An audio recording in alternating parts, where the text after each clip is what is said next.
जय श्री राधे। जय श्री राधे।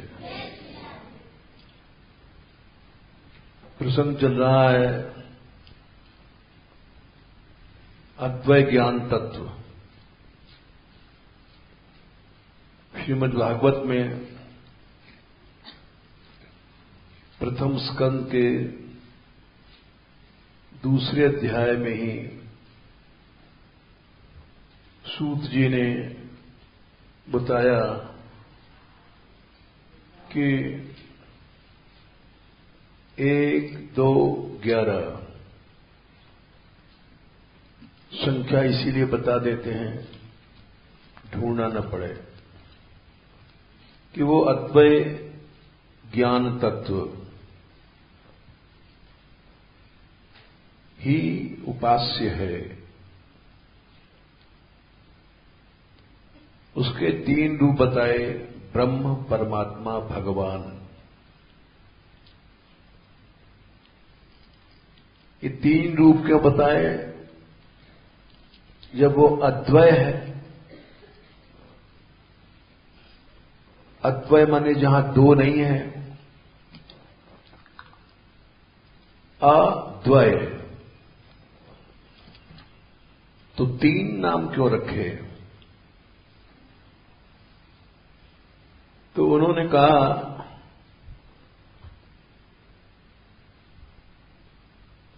कि शप्यते ब्रह्मेति परमात्मेति भगवान इति शप्यते। उसका 3 प्रकार से शब्द माने नाम रखा गया है। उसका कारण है कि वस्तु एक है, 2 नहीं है, 3 नहीं है। पहले समझ लो मूलभूत बातें।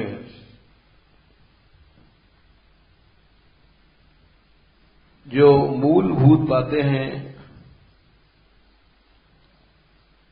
उनको समझे बिना संदेह नहीं रहता।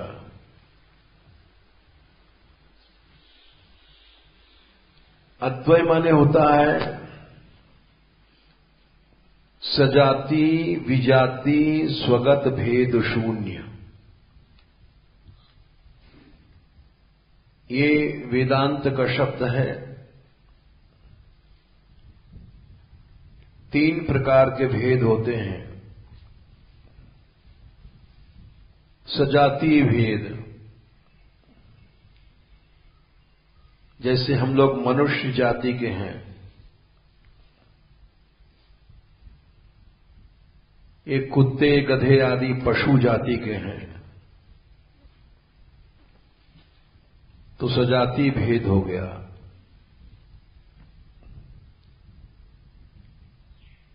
विजातीय भेद,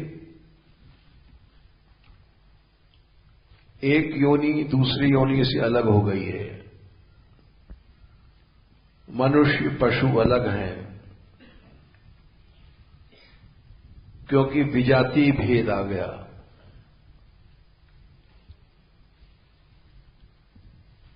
सजातीय भेद क्या है? मनुष्य, स्त्री, ये सब नर योनि में है, फिर भी इसमें भेद आ गया। ये पुरुष है, ये स्त्री है, या ब्राह्मण है, क्षत्रिय है, वैश्य है, शूद्र है। अनेक भेद बढ़ते गए। सजातीय में भी कई भेद होते हैं। तो सजातीय भेद, विजातीय भेद,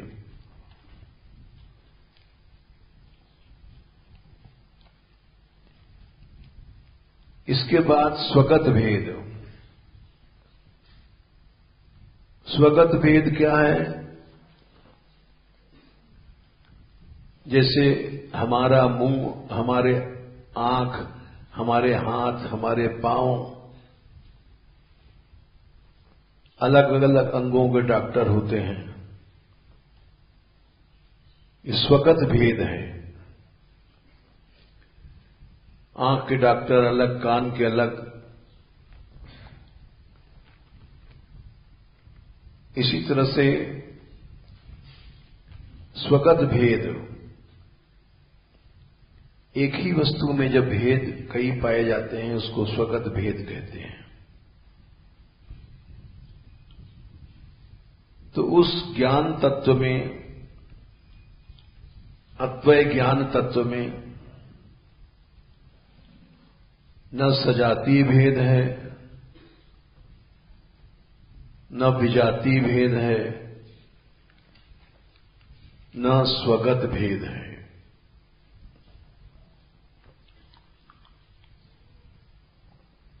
फिर सगुण साकार, निर्गुण निराकार, ये भेद क्यों है? तो वो बोले भेद नहीं है, वो तो आविर्भाव है। जैसे सूर्य एक है, सवेरे का सूर्य अलग है, दोपहर का सूर्य अलग है, संध्या का सूर्य अलग है। सूर्य एक है, आविर्भाव की दृष्टि से उसके भेद किए गए। सूर्य बदलता नहीं है। आज यहां सवेरा है, दूसरे देशों में दोपहर होगी, उससे अलग देशों में संध्या होगी, और कहीं कहीं रात होगी। सूर्य दिखाई ही नहीं पड़ेगा। इस उदाहरण से समझ लो कि सूर्य एक है, लेकिन आविर्भाव दृष्टि से कहीं सवेरा हो रहा है, यानी सूर्य दिखाई पड़ रहा है शुरू का, कहीं दोपहर है यानी सूर्य चमक रहा है सिर के ऊपर, कहीं संध्या है, सूर्य छिपने जा रहा है, कहीं रात है। उसी तरह से वो ज्ञान तत्व एक ही है, उसको अद्वय ज्ञान तत्व कहा गया। लेकिन आविर्भाव की दृष्टि से तीन नाम है, ब्रह्म, परमात्मा, भगवान।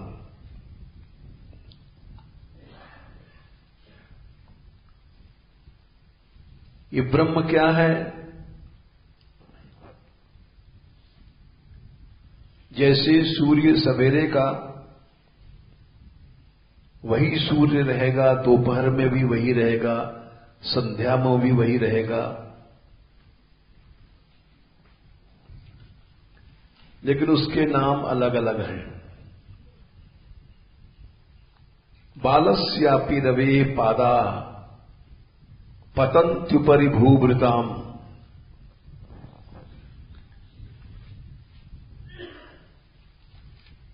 बालक सूर्य यानी सवेरे का सूर्य भी जब उदय होता है तो उसकी किरणें पर्वतों के मस्तक पर पड़ती हैं। वो चाहे दोपहर का सूर्य है, चाहे संध्या का सूर्य है, वही रहेगा। लेकिन सवेरे किरणें दूसरी होती हैं, आविर्भाव की दृष्टि से दोपहर की किरणें दूसरी होती हैं, प्रखर होती हैं, उष्णता ज्यादा होता है। संध्या को किरणें प्रखर मन तीव्र नहीं रहती हैं, धीमी पड़ जाती हैं, सूर्य डूबने वाला है।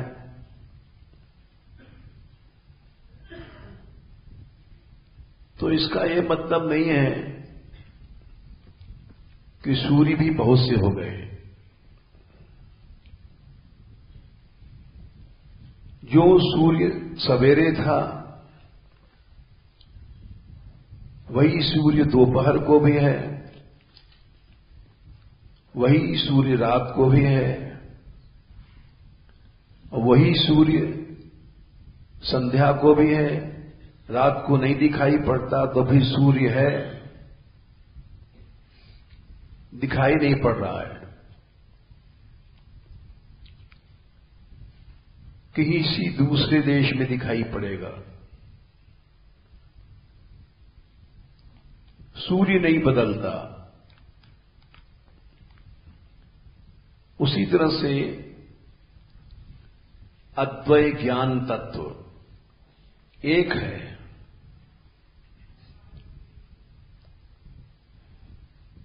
एक तो 11 में जो बताया अद्वय ज्ञान तत्व, वदन्ति तत्तत्व विदस्तत्वम यज्ञानम अद्वयम। आविर्भाव की दृष्टि से उसी को ब्रह्म, उसी को परमात्मा, उसी को भगवान कहते हैं।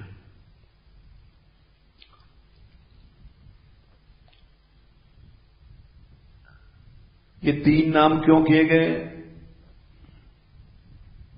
जैसे सूर्य में सवेरे किरणें हैं,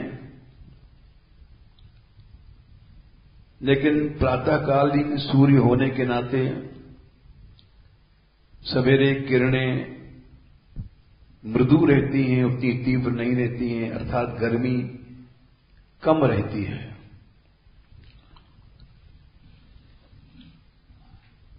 दोपहर के सूर्य में गर्मी बढ़ जाती है और संपूर्ण किरणें सामने आ जाती हैं। संध्या को फिर वो किरणें घटने लग जाती हैं। तो वस्तु एक है,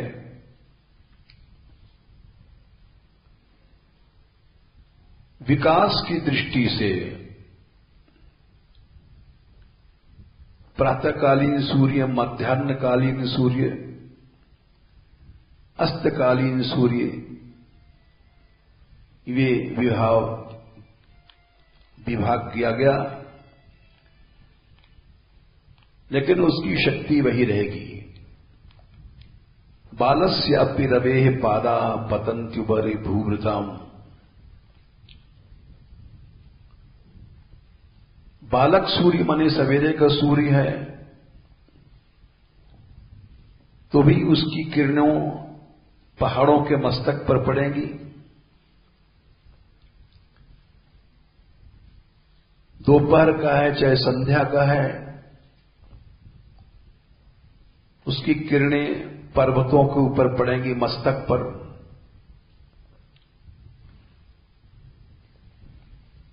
इसीलिए तेजस्वी पुरुषों की आयु नहीं देखनी चाहिए। छोटे छोटे हैं, सनकादिक 5-5 वर्ष के, लेकिन वो भी ईश्वर हैं।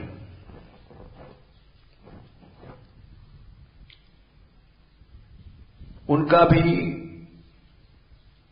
वही प्रभाव है जो भगवान का है।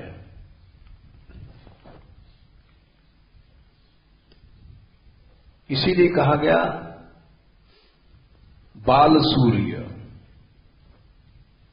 मध्याह्न सूर्य, सायंकालीन सूर्य,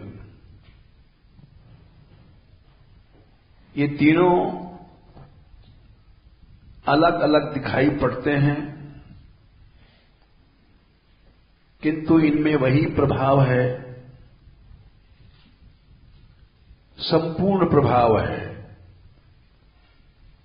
प्रभाव कम ज्यादा नहीं होता है। आविर्भाव तिरोभाव से मतलब है शक्तियों का विकास।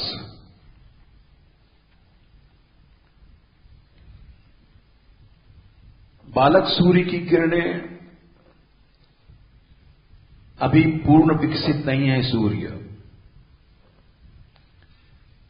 इसलिए किरणों का संपूर्ण विकास नहीं है। मध्याह्नकालीन सूर्य में पूरा विकास है, लेकिन वो वही बात है, बालस्यापि रवे पादा पतंत्युपरि भूभृताम। चाहे बालक सूर्य है, अभी पैदा हुआ है, लेकिन फिर भी उसकी किरणें पर्वतों के मस्तक पर ही पड़ेंगी। तेजस्वी पुरुषों की आयु आदि नहीं देखनी चाहिए। सनकादिक बालक हैं, लेकिन भगवान हैं। केवल शक्तियों का विकास की बात है। राम भी भगवान हैं, कृष्ण भी भगवान हैं, जितने अवतार हैं सब भगवान हैं, किंतु शक्तियों का विकास की दृष्टि से भेद किया जाता है। हैं सब अद्वय ज्ञान तत्व।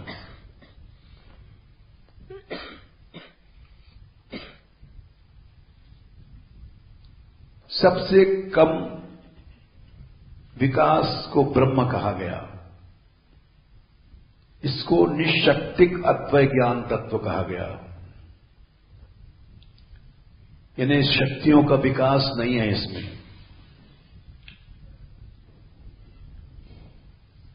ब्रह्म में अनंत शक्तियां हैं और श्रुतियां कहती हैं प्रमाण से, परास्य शक्तिर विविधैव श्रूयते स्वाभाविकी ज्ञान बल क्रिया च। परास्य शक्तिर, भगवान की शक्ति विविध माने अनंत है और सब स्वाभाविक हैं, सब ज्ञान बल क्रिया आदि से संपूर्ण है। परास्य शक्तिर विविधैव श्रूयते स्वाभाविकी ज्ञान बल क्रिया च। लेकिन शक्तियों का विकास न होने से उसको ब्रह्म कहा गया, निशक्तिक ब्रह्म। भक्त लोग कहते हैं कि वो अद्वय ज्ञान तत्व ही है, लेकिन निशक्तिक ब्रह्म है, शक्तियों का विकास नहीं हुआ। फिर जब उसमें क्रियाएं होने लग गईं, निरीह से सक्रिय बना, क्रियाओं का विकास हुआ, सृष्टि उत्पन्न करना, पालन करना, संहार करना। यतो वा इमानि भूतानि जायन्ते येन जातानि जीवन्ति तद ब्रह्मेति विजिज्ञासस्व। श्रुति बोली, जहां से अनंत जीव पैदा होते हैं, यतो वा इमानि भूतानि जायन्ते, ये पहली स्थिति है। जायन्ते पैदा हुए, ये न जातानि जीवंती, जिससे पैदा होने के बाद जी रहे हैं, बिना भगवान की कृपा के कोई जी नहीं सकता। जीवन शक्ति भगवान में है, न अन्न में है, न पानी में है। ये न जातानि जीवंती यत् प्रयंती, और जहां लीन हो जाते हैं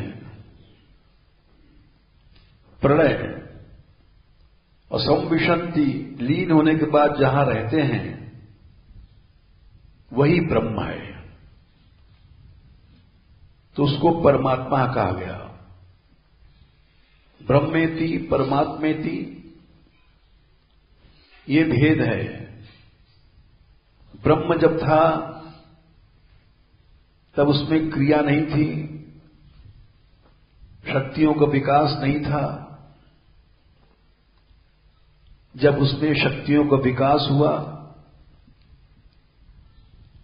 प्रलय, सर्ग विसर्ग इत्यादि, तब परमात्मा बन गया। इसके बाद जब संपूर्ण विकास हो गया, तब भगवान बन गया। भगवान माने संपूर्ण शक्तियां, भगस्य विकासः यत्र, वो भगवान। भग क्या है? अनंत ज्ञान, अनंत ऐश्वर्य, अनंत पराक्रम, अनंत रूप, अनंत माधुर्य, जहां विकसित होते हैं उसको भगवान कहते हैं। ऐश्वर्यस्य समग्रस्य वीर्यस्य यशसा श्रियः ज्ञान वैराग्योश्चैव शरणाम भग इतीर्णा। भगवान माने भगवाला। मतु प्रत्यय जब लग जाता है तो वान ज्ञानवान है, वैराग्यवान है। मतु प्रत्यय का से ही वत रह जाता है। मत को वत बन गया, वान बन गया। भगवाला माने 6 चीजें उसमें विकसित हो गई। ऐश्वर्य, पहला भाग क्या है? ऐश्वर्य। समग्र माने अनंत ऐश्वर्य, और कहीं ऐश्वर्य नहीं है। मालकियत, हुकूमत, शासन, ईशता, ये ऐश्वर्य है। भगवान की ही हुकूमत चलेगी, एक ही हुकूमत वाला है, वही ईश्वर है। वीर्य माने बल, केवल उसी के पास बल है। प्रहलाद ने कहा था कि न मे बलम भवतश्च राजन। हिरण्यकशिपु से कहा कि न मेरे पास बल है, न आपके पास बल है। न वही बलम, न मे बलम भवतश्च राजन, सवई बलम बलिनाम चापरेशाम। जितने भी संसार में बलवान लोग हैं, उनका बल एक ही है। परे वरेमी स्थिर जंगमादया।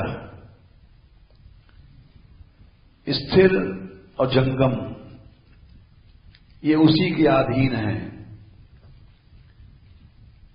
हवा, पानी, सूर्य आदि। भीषास्मात् पवते वायु भीषोदेति सूर्य भीषाद अग्निश्च इंद्रश्च मृत्युर्धावति पंचमः। मौत तक भगवान के बल से ही चलती है। चर अचर, पेड़ों में फल आ रहे हैं, ये उसी की शक्ति से आ रहा है। नदी बह रही है उसी की शक्ति से। भीषास्मात् पवते वायु, हवा चल रही है उसी की शक्ति से। ऑटोमेटिक सब काम हो रहा है। तो इसलिए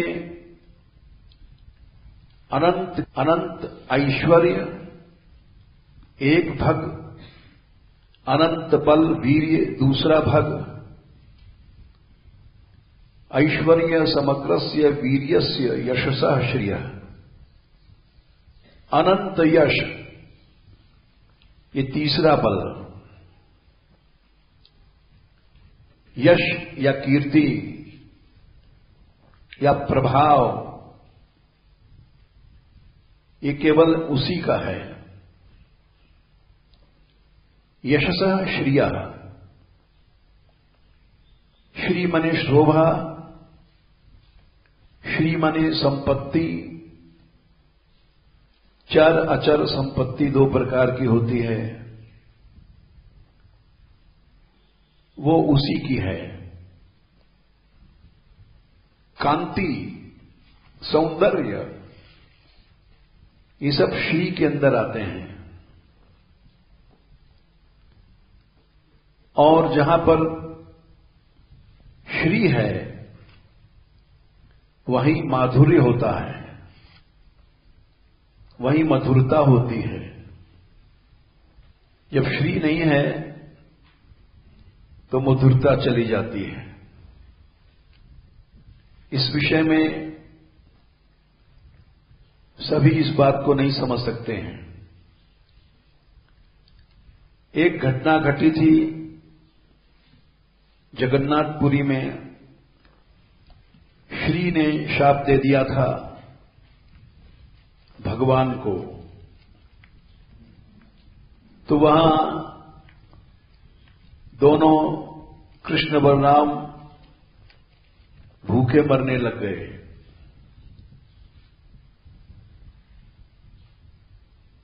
12 वर्ष तक शाप था, कष्ट पाया।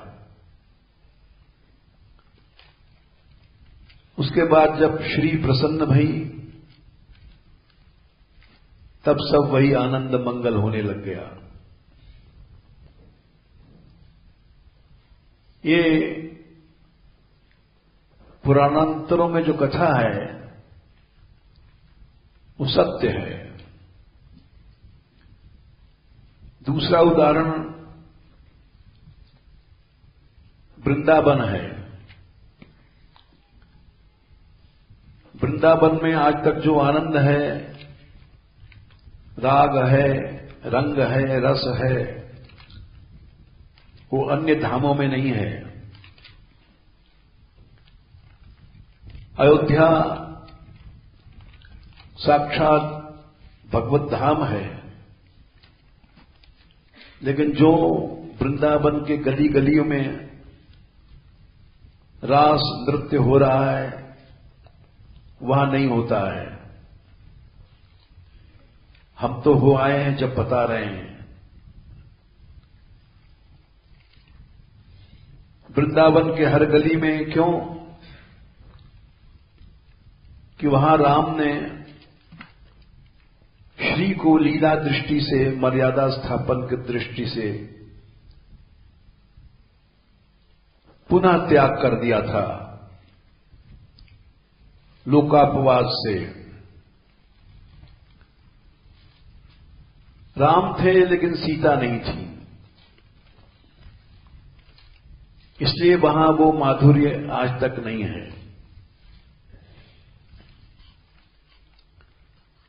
और यहां कृष्ण थे,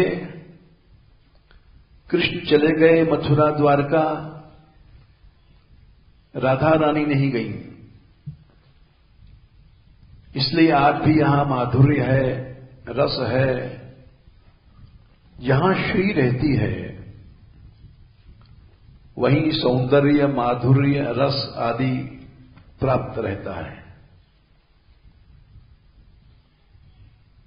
ये प्रत्यक्ष प्रमाण है। बोले और तो क्या, भागवत कहती है वृंदावनम पुनम पुनः प्राप्य नवीनेव स्वरूपिणी। स्वयं भक्ति देवी ने कहा है,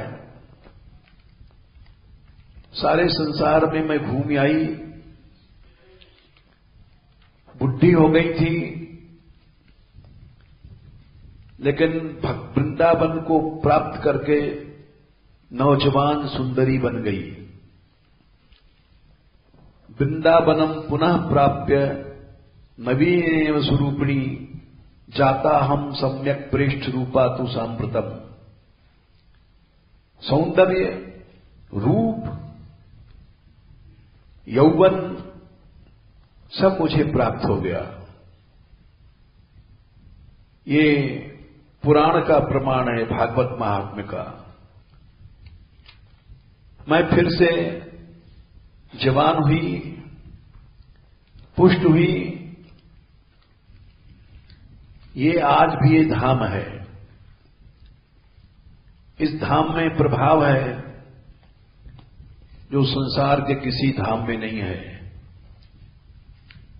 ये निष्पक्ष बात है। और दक्षिण में भी हुआ ही, कर्नाटक में जन्मी थी, गुजरात में बूढ़ी भई, और ये सब करने के बाद जब वृंदावन में आई,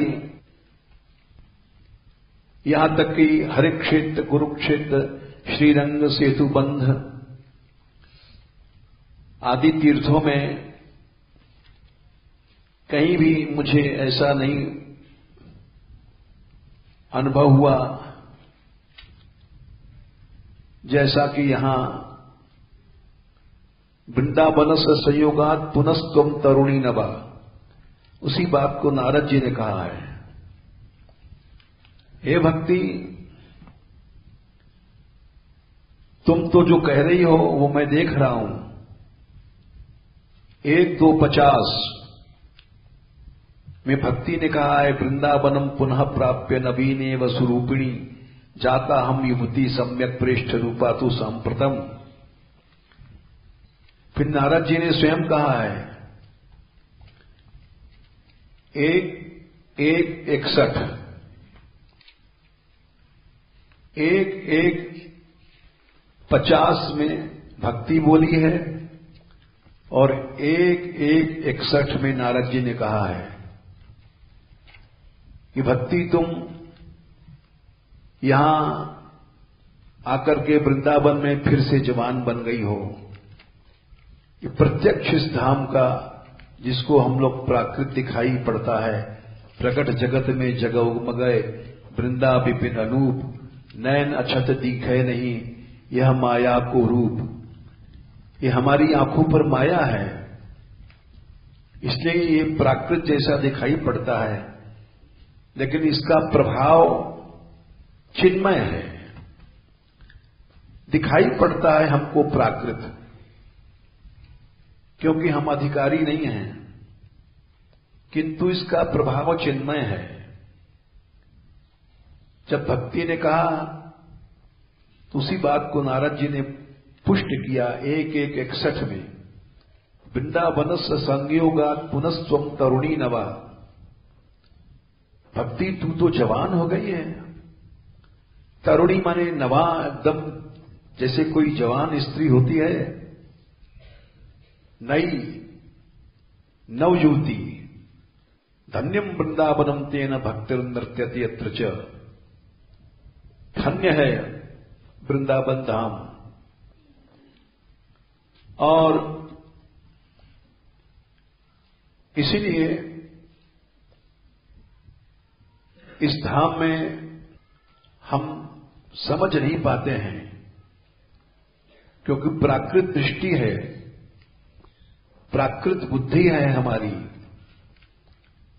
लेकिन इसलिए प्राकृत होते हुए, दिखाई पड़ते हुए भी, दिखाई पड़ता है यहां भी गंदी नालियां, मलमूत्र, चोर, बदमाश, डाकू लेकिन फिर भी यहां लोग क्यों आते हैं? क्योंकि दिखाई पड़ता है प्राकृत,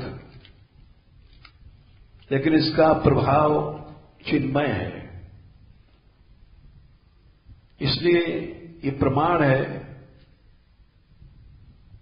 कि भक्ति भी जो प्राकृत दिखाई पड़ रहा है, ब्रज वृंदावन,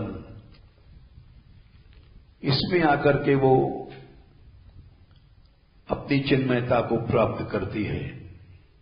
यानी प्राकृतत्व की दृष्टि में भी अप्राकृतत्व चिन्मयता इसका फल है, इसका परिणाम है। क्यों है? क्योंकि श्री राधा रानी प्रकट लीला में यहां से नहीं गई। जैसे साकेत से सीता जी चली गई थी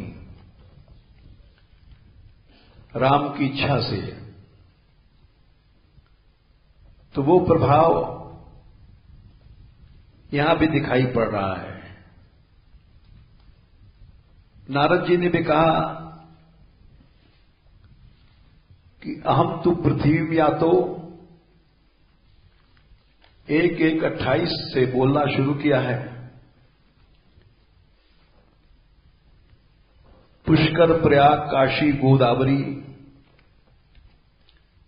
हरिक्षेत्र, कुरुक्षेत्र, श्रीरंग, सेतुबंध, ये सब रामलीला के क्षेत्र हैं। सेतुबंध, गोदावरी, दंडकारण्य में ये सब आते हैं। हरिक्षेत्र, हरिद्वार आदि, किंतु कहीं भी उनको नहीं मिला कुछ। सर्वत्र वो प्रभाव नहीं मिला जो वृंदावन धाम में, ब्रज वृंदावन में मिला।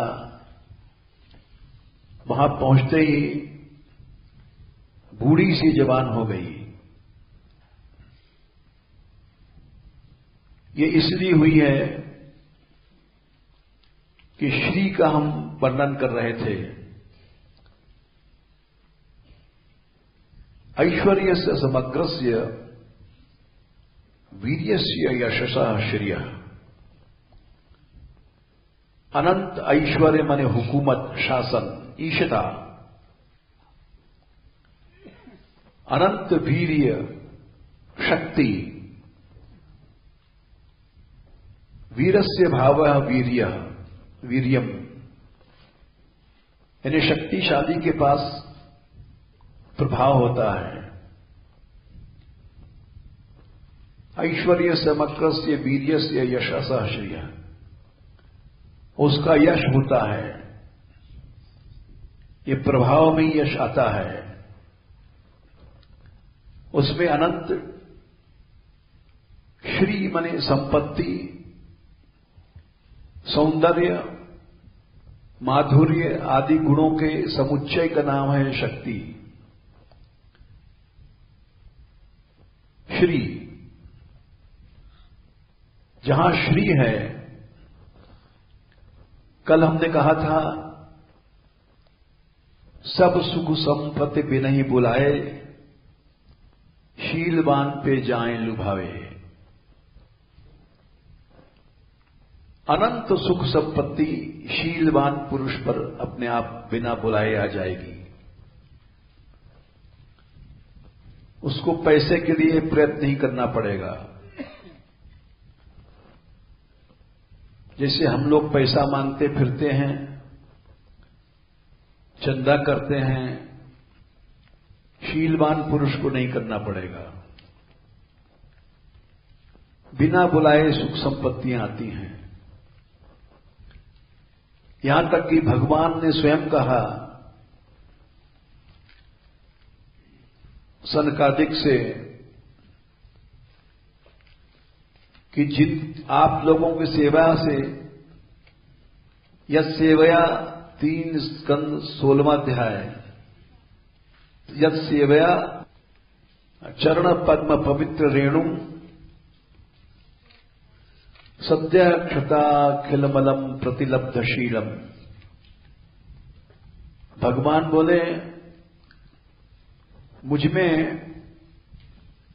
आप लोगों की सेवा से शील मिला है। उस शील के मिलने से ही मैं नहीं चाहता हूं और लक्ष्मी आती है। शीलवान पे बिन ही बुलाए, चौपाई का अर्थ है ये। न श्री विरक्तम अपिमाम विजहाति यस्या प्रेक्षा लाभार्थ इतरे नियमान गृणंती। जिसकी कृपा दृष्टि के लिए सारे इतरे ब्रह्म शिवादि तप करते हैं, और वो महालक्ष्मी मेरे न चाहने पर भी मेरे पास आती है। ये क्यों है? ये आप लोगों की सेवा से। यस सेवया चरण पद्म पवित्र रेणुम। हमारे चरणों में, हमारी चरण रज में जो पवित्रता की शक्ति है, उस शक्ति की प्राप्ति आपकी सेवा से हुई है। भगवान भी स्वयं कह रहे हैं कि मैं भगवान हूं। क्यों हूं?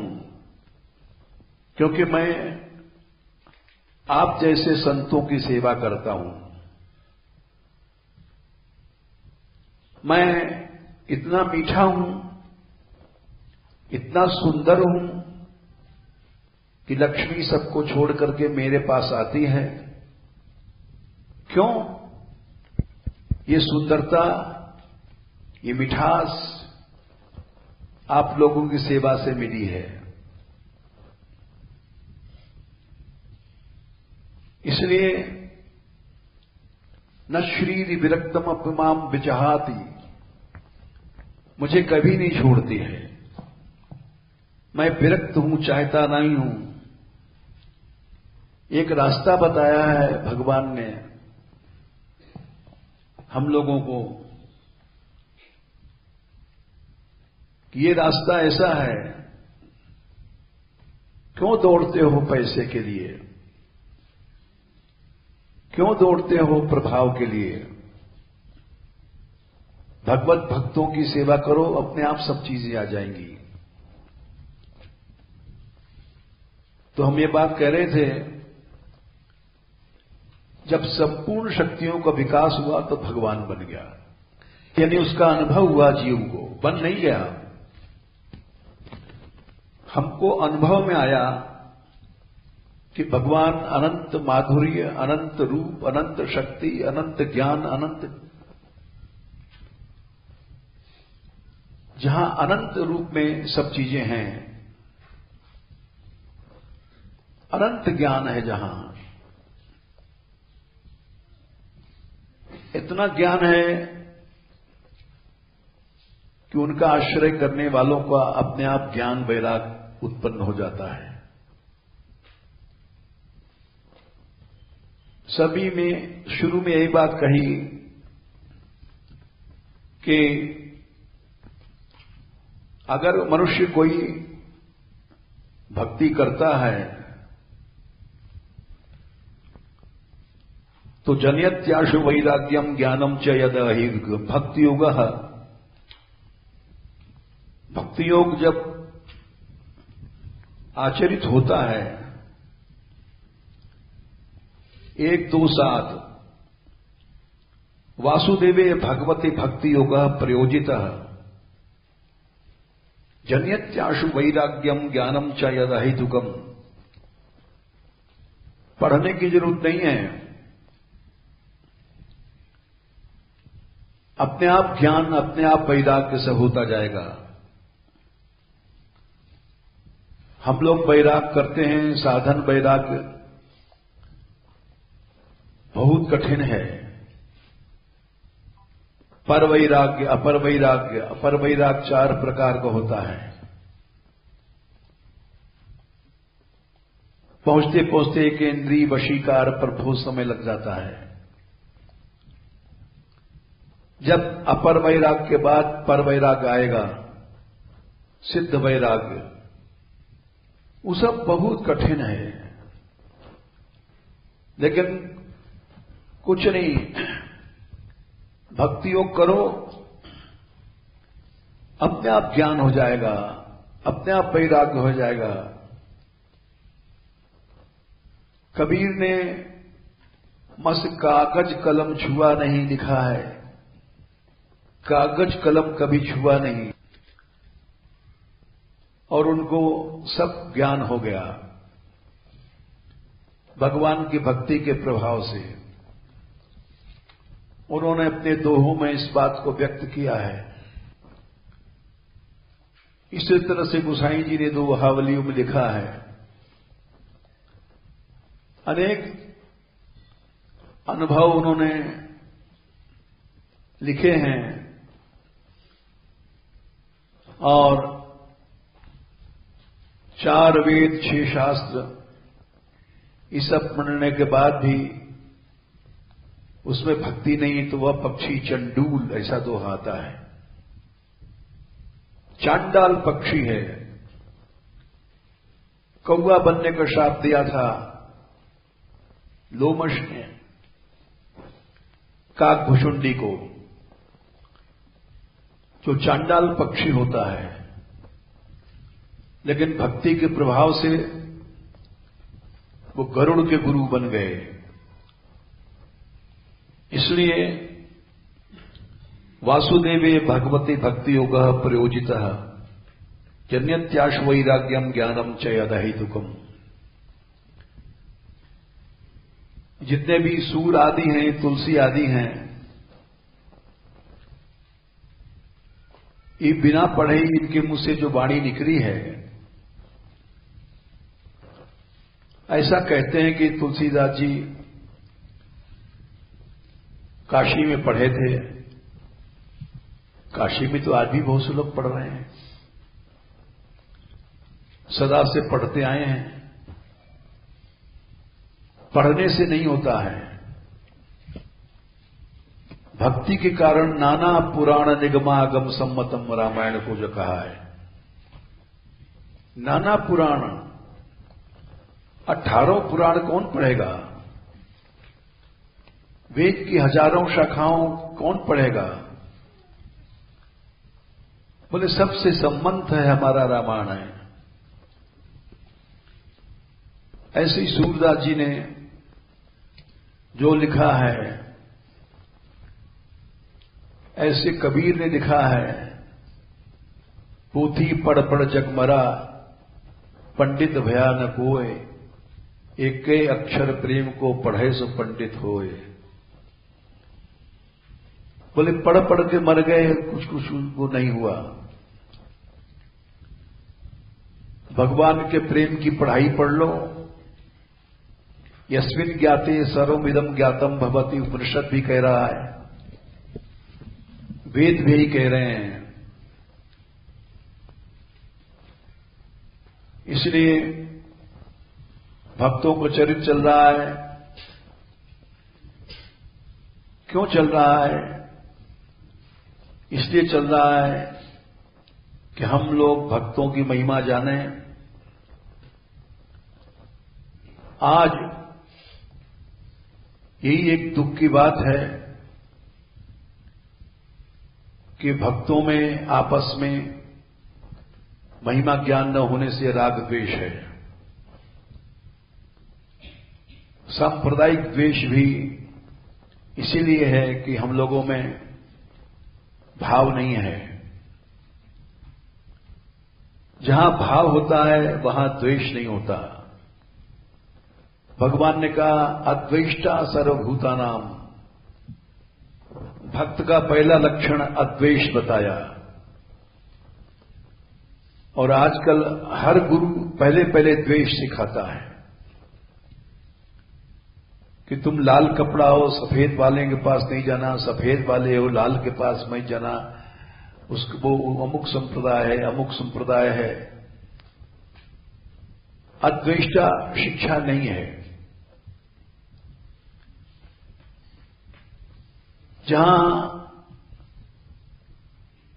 भगवान की कृपा होती है येषाम सैव भगवान दयेदनन्तः सर्वात्मनाश्रित पदो यदि निर्बलीकम ते दुस्तराम अतितरंति च देव मायाम नैषाम ममाहति ममाहमति बुद्धि श्वशृगाल वृक्षे। ममाहम बुद्धि खत्म हो जाती है, ये कृपा का लक्षण है। और ममाहम बुद्धि बढ़ गई, ये कृपा का लक्षण नहीं है।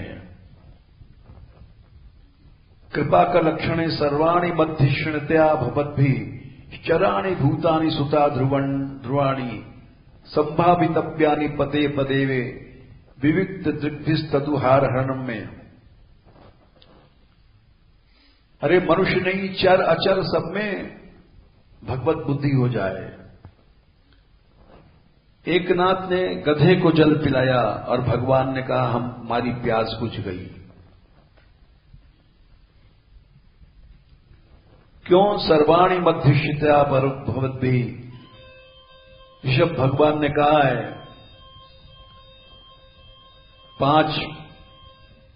पांच आगे 5वां स्कंद 5वां अध्याय, सभी जगह भगवान का निवास स्थान है, भगवान का मंदिर है।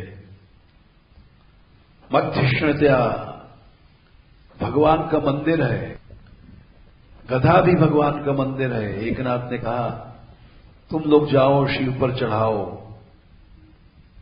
मुझे तो इस गधे में ही गंगा जल चढ़ाना है।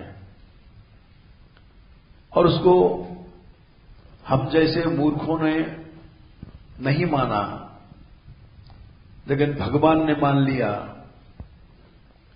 क्योंकि वो सच्चे वैष्णव थे। सर्वाणि मध्यश्रणतया भवद्भिश्चराणि भूतानि सुता ध्रुवाणि संभावितव्यानि पदे पदे वो विविक्त दृग्भिस्तदुहार हरणम में। वो मेरी सच्ची पूजा है। जहां भेद है